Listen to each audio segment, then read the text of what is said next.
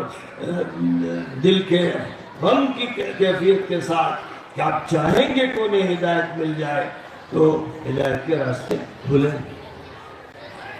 اور اس ملک میں تو ہم لوگ جانتے ہیں کہ حضرت سیدنا معین الدین چشتی رحمۃ اللہ علیہ جو اجمیر میں آیا ٹوٹلی کفر تھا، شرک تھا، وہاں جم کے بیٹھ گئے اور اللہ کا نام لینا شروع کیا اور اللہ کی طرف بلانا شروع کیا. لاکھوں غیر مسلم ان کے ہاتھ پر بیعت ہوئے اور اسلام لائے.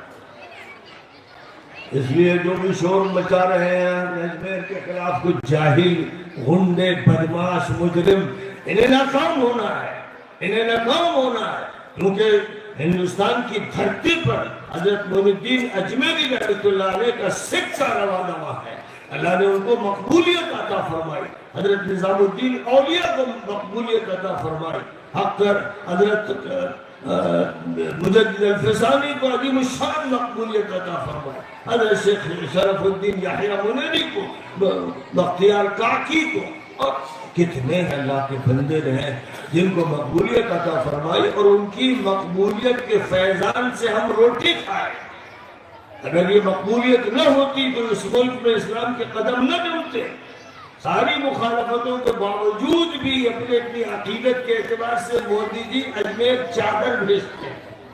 جو بھی اس ملک کا صدر ہوتا ہے، وزیر اعظم ہوتا ہے، وہ جانتا ہے کہ ہم ان کے قدموں کے نیچے ہیں. یعنی اللہ کو یاد نہیں کر پاتا لیکن معین الدین اجمیری کو یاد کر کے ان کو بھگوان سمجھتا ہے. ہمیں یہ سمجھانا ہے کہ وہ بھگوان نہیں، بھگوان تو اللہ ہے، مالک اللہ، خالق اللہ، دیتا ہے وہ دیتا ہے. ضرورت اس بات کی ہے کہ ہم حقیقت بتائیں، اور اگر ہم حقیقت بتائیں بغیر کسی ضد کے، بغیر کسی تشدد کے، بغیر کسی تیش کے،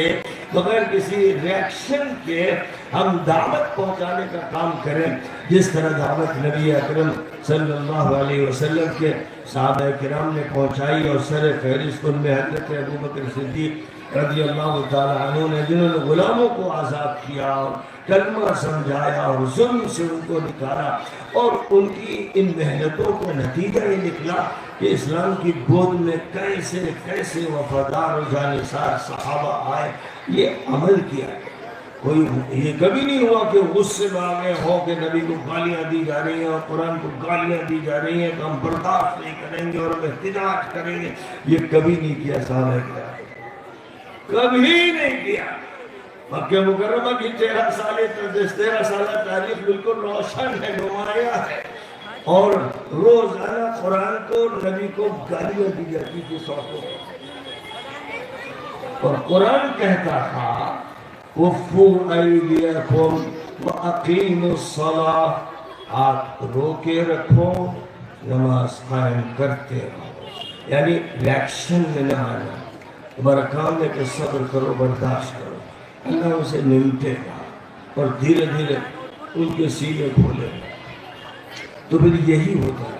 ہم لوگوں کا حال یہ ہے کہ جوش دکھاتے ہیں اپنا اور ریاکٹ ہو جاتے ہیں اور غصے میں آ جاتے ہیں. اس کے بعد ہم مارے جاتے ہیں اور جیلوں میں جاتے ہیں اور سرکار جاتے ہیں اور یہ سلسلہ بڑھتا چلا جاتا ہے. جو دعوت کا کام ہے جس کے بغیر ہماری زندگی نہیں ہے، ہماری پہچان نہیں، ہماری شناخت نہیں، وہ چھوڑے ہوئے. اب آپ دیکھیے نبی کا تعارف کرایا گیا کہ نبی سب کے نبی ہے، رحمت للعالمین ہے، آخری نبی ہے، خاتم النبیین ہے، پوری انسانیت آپ کے لیے ایک خاندان کی طرح. نبی کا تعارف بہت مکمل طور پر اس حیثیت سے کرایا گیا. اور امت کا تعارف کس طرح کرایا گیا؟ کنتم خیر امت اخرجت للناس، مسلمانوں تم بہترین امت قرار دیے گئے ہو اس بنیاد پر کہ تمام انسانوں کے لیے تمہیں کام کرنا. امت بہتر امت اس وقت تک ہے جب تک کہ تمام انسانوں سب تک پہنچنا ہے، کوئی بھی محروم نہ رہے، چاہے وہ دشمن ہو، غالی بکے، شدت کے ساتھ بات کرے. ہمارا کام یہ ہے کہ ہم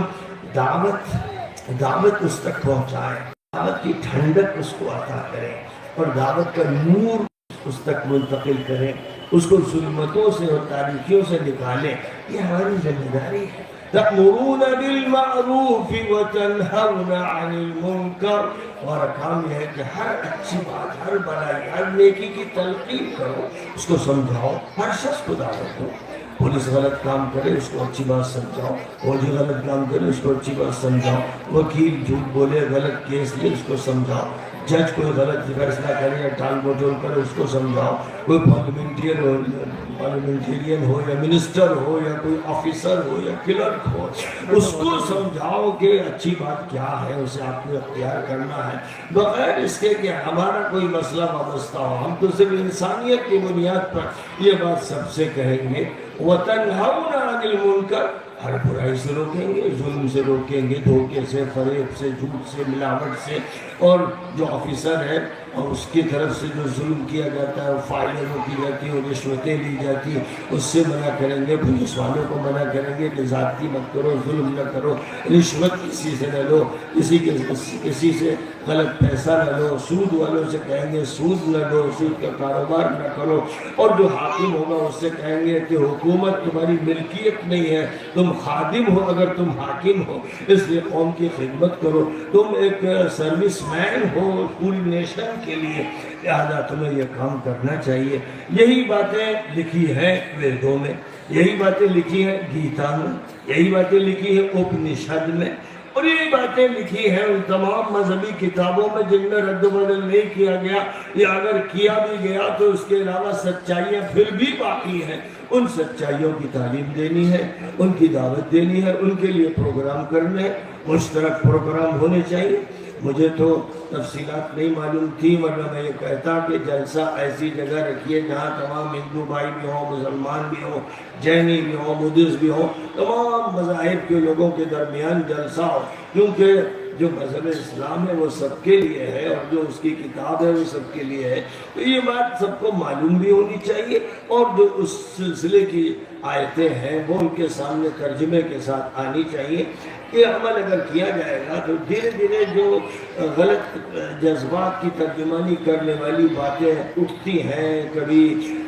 سختی کا کوئی معاملہ کیا جاتا ہے، زیادتی ہوتی ہے، اس سے لوگ شرمانا شروع کر دیں گے، اور انسانیت واپس آئے گی اور بھائی چارہ صحیح معنی میں واپس آئے گا، اور جب یہ ہوگا تو ہمارا ملک پھر ترقی کرے گا، اس میں امن ہوگا، شانتی ہوگی اور سلامتی ہوگی۔ اس کی اصل جدوجہد کرنی ہے اور مسلسل کرنی ہے، تھکنا نہیں ہے۔ زمانے کو یہ نہیں سمجھنا ہے کہ بہت زیادہ وقت ہو گیا، اگر 70 سال میں 75 سال گزر گئے تو کچھ نہیں گزرے، کیونکہ حضرت نوح علیہ السلام کو تو 950 سال گزرے، اور قرآن بتا رہا کہ اگر 950 سال تک وہ دعوت دیتے رہے، بنیادی جو پوائنٹس ہیں توحید کے اور رسالت کے اور آخرت کے، ان موضوعات پر مسلسل بولتے رہے، تو ہمیں تھکنا نہیں ہے۔ ہمیں بھی کتنی لمبی عمر ہو، پھر نسلوں کی عمریں ہوں، ہمیں بھی ایک بات کہتے رہنا ہے، دعوت دیتے رہنا ہے، اخلاق کے ساتھ، ادب کے ساتھ، محبت کے ساتھ، اور اس بنیاد پر کہ ہم سب ایک پریوار کے لوگ ہیں،